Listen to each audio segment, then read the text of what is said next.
Hey there, lunatics. Today we are going over the Atlantean worm. But first, a quick word from our sponsor. Hey, you. Yeah, you. Right there. So, I just got a visit from the Time Cat today, and he coughed up a note saying that you wanted to host your own server for your favorite game but had no idea how to do it. Well, I have good news. Right now, if you click on the link in the description below, you can get 10% off your purchase of a gaming server from G Portal. Yes, the Time Cat has sold out, and he is now peddling gaming servers. But seriously, setting up a G Portal server is one of the easiest things you can do. It takes less than 5 minutes from creating your account to launching your new server. Help the Time Cat buy some snackies and a new bed so he can lay in the sun. Purchase your new G Portal server from the Madhouse for 10% off and help support a small channel in the process. Now, back to the video. Now, the Atlantean worm is roaming around in the sunken sea. So, unfortunately, there's no one spot that you can just like point to on a map and say, there it is. So, you really do need the scanner for the Atlantean worm, and you'll find that here at the hologram pad. Now, if you haven't crafted one of these hologram pads yet, you can find them over here at Malagaz's statue. There are 5 ancient gemstones and 5 mechanical parts. Then the hologram pad has several scanners for several bosses, including the Atlantean worm scanner, which requires 15 ancient gemstones, 15 mechanical parts, and 30 solarite bars. Just like any other scanner, you just put the Atlantean worm scanner into your hotbar and activate it.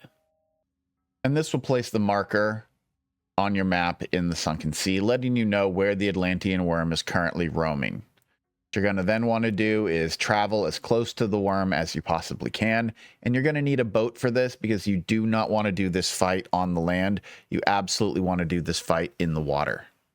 Personally, I recommend using a speeder, which you can craft at the boat workbench, and it's 200 coral wood planks, 120 octarine bars, 30 gold bars, and 30 mechanical parts.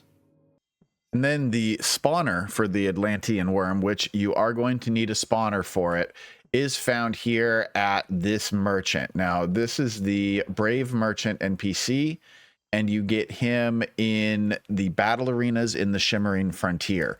You'll get him by acquiring this nuclear battery that you can see right here to my right, laying on the ground. And then you place that down just like any other NPC, and you'll get this guy to pop up. You'll see in his inventory that he sells the bait pillar here for 2,895 ancient coins. Just buy one of those, and you'll need to place this in the sunken sea within range. If you have fought a Hydra boss, it's a very similar concept.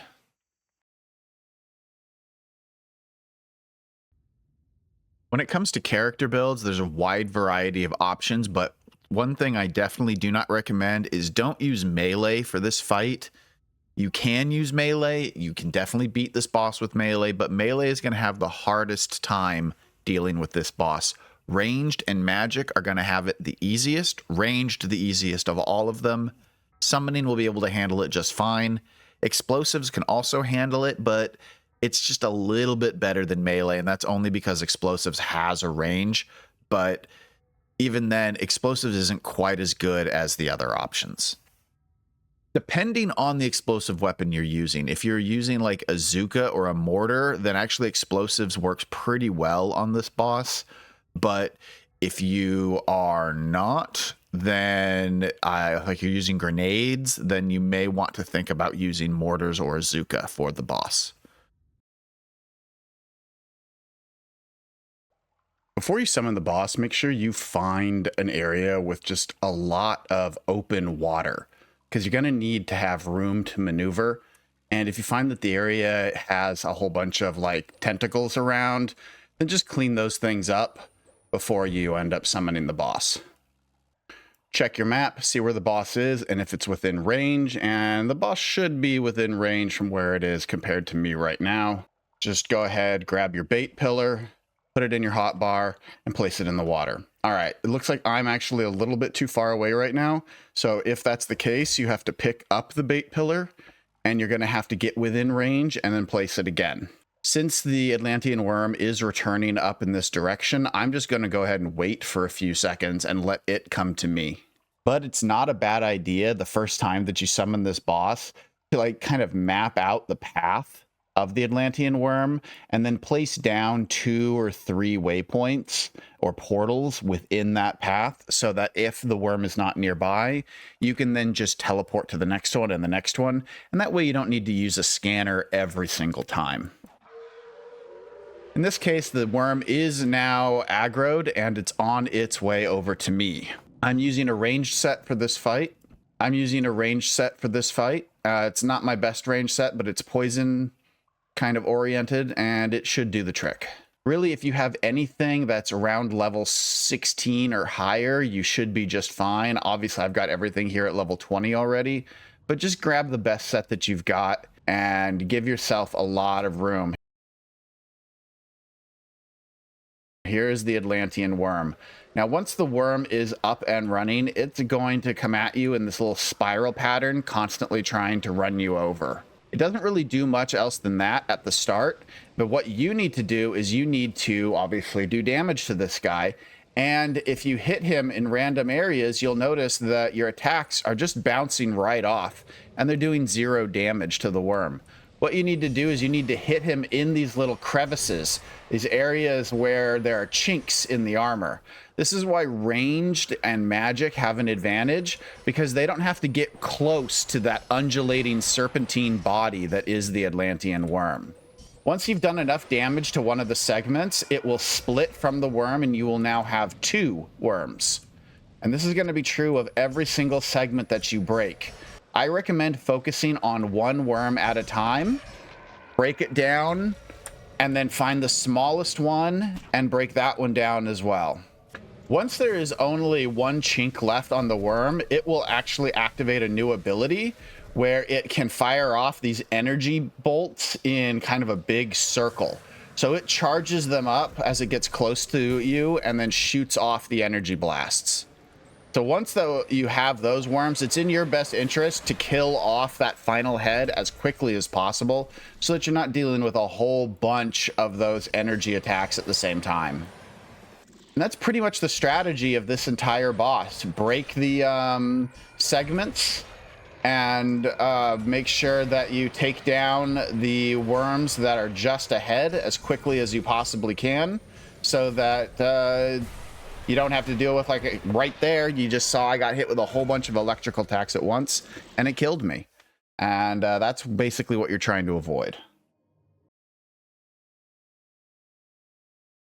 Once you kill the final worm, then it will drop your loot, and the Atlantean worm chest is one of my favorites. I think it's really elegant looking, and it can be placed both in water and on land, just like Omeroth's chest. So let's go ahead and take a look at all of the loot. First thing that I'll mention is that the Atlantean worm heart is a food that will drop every single time you kill this boss. Now, it also provides you with a plus 100 to your maximum health, but it only provides that bonus once. Whether you cook it or not, just go ahead and pop it and eat it. However, any other Atlantean worm hearts that you get in the future can be cooked and provide an additional bonus. Cooking the Atlantean heart gets you a plus 25 health every second for you and all of your nearby allies. Now, it only lasts for 26 seconds, though, so this isn't something that you're probably going to be using very often. If you have the epic version of it, it's plus 30 health. Now, in addition to the Atlantean worm heart, you also are guaranteed to get at least one of these, either the Atlantean worm sword, the Atlantean worm ring, the Atlantean worm necklace, or the Atlantean worm helmet. The sword is decent sword, but not the best. The ring and the necklace are okay, but the helmet is the real prize. That helmet is one of the best helmets in the game.